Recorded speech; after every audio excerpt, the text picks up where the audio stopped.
Jika bermanfaat, jangan lupa like, subscribe, dan share video ini.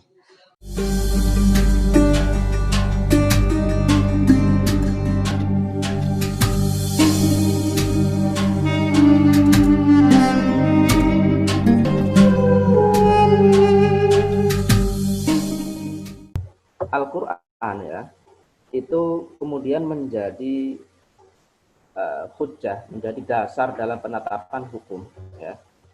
Itu di antara dasarnya ya. Oke. Al-Quran ya, itu disepakati oleh seluruh madhab ya, sebagai sumber pertama dalam hukum Islam. Ya, dalam penetapan hukum Islam itu Al-Quran ini menjadi nomor pertama. Gitu. Kenapa?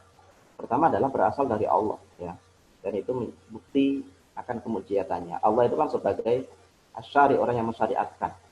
Gitu. Maka dasar hukum yang pertama adalah dari Allah. Karena kalau dari Allah itu ya tidak mengandung kesalahan, ya, pasti benarnya gitu ya, pasti benarnya. Dan di sisi lain memang banyak ayat maupun hadis itu yang memerintahkan ya umat Islam ya harus ikut Quran ya, harus mematuhi perintah Allah yang terdapat dalam Al-Quran. Gitu. Ibaratnya Al-Quran ini kan penyambung lidah gitu ya, dari Allah kemudian agar sampai kepada kita itu melalui Al-Quran. Nah itu sebagai kebaikan tentu ya, karena dari Allah. Nah Al-Quran sendiri itu secara cakupan itu dapat dipetakan menjadi tiga. Ada sisi akidah, ya, ada sisi syariah atau amaliyah, ya, perbuatan manusia. Ada sisi akhlak. Ya, ini yang kemudian kemarin juga saya petakan bahwa Islam itu terdiri dari tiga, ya, akidah, syariah, dan akhlak. Yang sisi akidah ini meliputi hal-hal yang bersifat ketuhanan. Tentang Allah misalnya. Ayat-ayat tentang Allah itu ketuhanan. Sifat-sifat Allah misalnya dalam Al-Quran, Qul huwallahu ahad, Allah yang esa. Itu ayat-ayat ketuhanan. Ayat-ayat akidah ya. Laisa kamitslihi syai'un wa huwas samiul basir. Itu juga sama. Ya.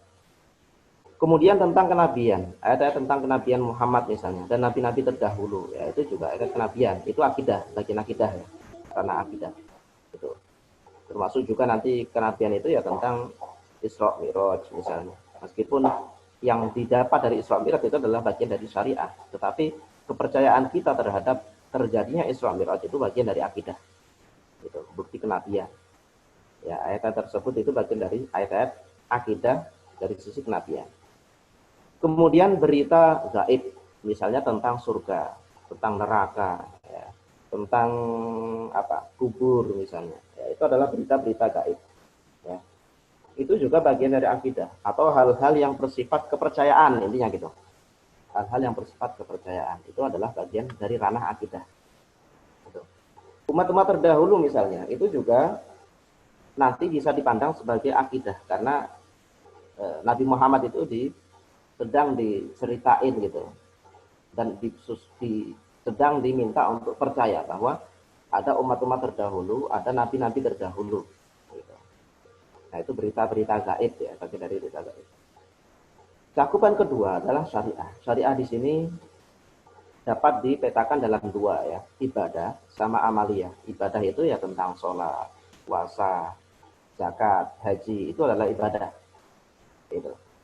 Ibadah murni. Nah sisi ibadah inilah yang sudah paten ya. Sholat itu ya kayak gitu saja, itu akan berubah.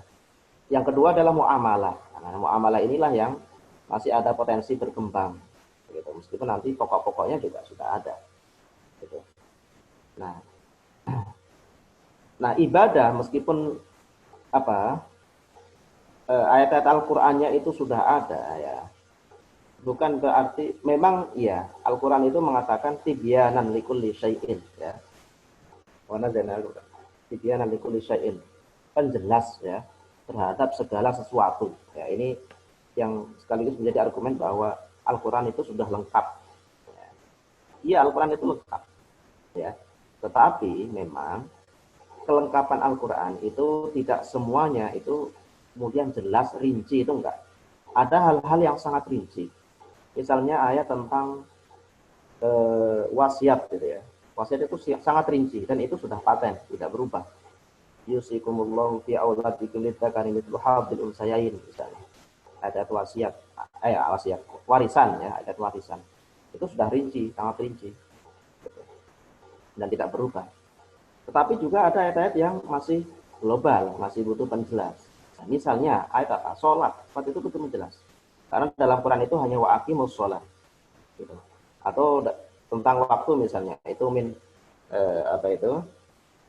Ila ghasaqil laili wa Qur'an al-fajr. Liduluki syamsi ila ghasaqil laili wa Qur'an al-fajr. Aqimis sholata liduluki syamsi. Dan dirikanlah sholat karena tergelincirnya matahari ya.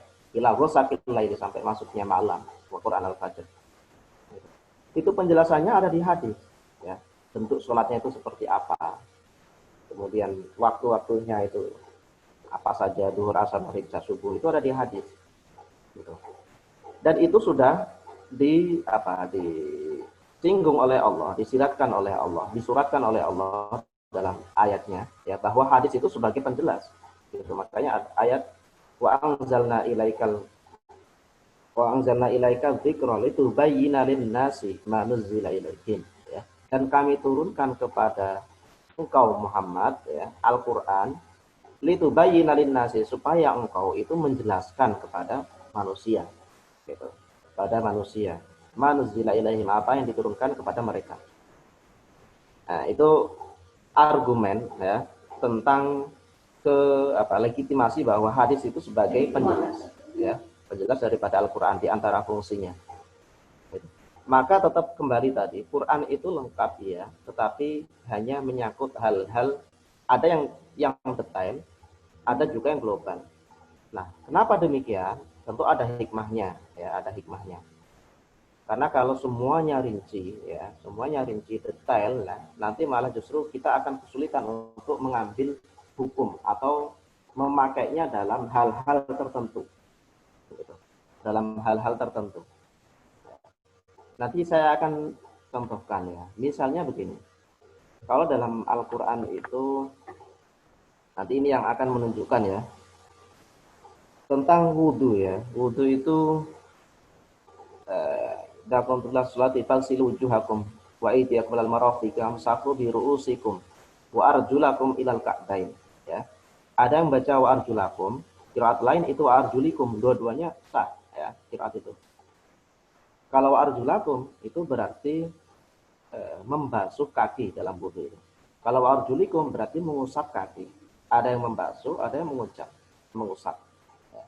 Nah, ini bentuk rahmat Allah ya, bentuk hikmah ya. Kenapa bentuknya itu dua? Karena menyesuaikan. Nanti kalau seandainya misalnya harus membasuh, seandainya ternyata orang tersebut nggak bisa ya, sedangkan itu bagian dari rukun, nggak bisa, entah nggak ada air misalnya, itu kan akan menyulitkan misalnya, atau airnya sedikit, maka bisa pakai yang mengusap saja misalnya, seperti itu hikmah-hikmah ya.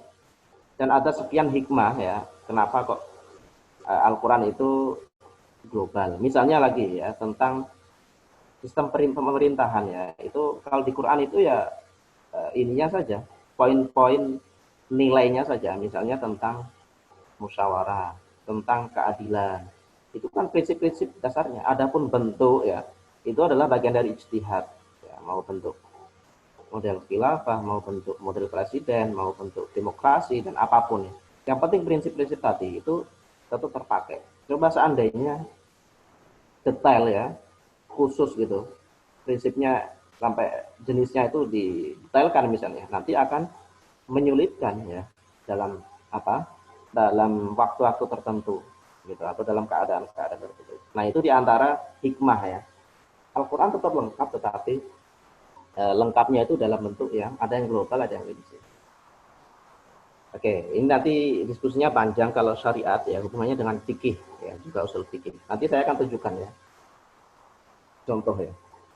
Kemudian akhlak ya, tentang akhlak. Ada akhlak kepada Allah ya, tentang mengingat Allah, tentang zikir misalnya, itu kan akhlak. Atau hal-hal yang bersifat kesunahan ya. Ala bidzikrillah tatma'innul qulub, itu akhlak kepada Allah. Akhlak kepada diri sendiri ya, tentang ikhlas, tentang tawadhu misalnya, itu kan kepada diri sendiri, intinya untuk membina hati lah ya. Kemudian akhlak kepada sesama, Ya, ayat tentang menghormati Rasulullah misalnya. Ada ayat misalnya la tarfa'u aswatakum fawqa sautin nabi. Jangan kau tinggikan suaramu di atas suara nabi. Itu kan akhlak, ya, menghormati Rasul. Menghormati orang tua misalnya, ya. Waqfid janahaka minadh-dhulli, ya. Dalam Quran itu turunkanlah sayapmu, istilahnya menggunakan sayap, artinya ya menunduklah gitu ya, kepada orang tuamu. Hormatilah. Nah, itu bagian dari akhlak. Gitu. Nah, ini cakupan-cakupan daripada Al-Quran. Nanti detailnya sangat banyak sekali, ya. Tapi ini saya tunjukkan secara global.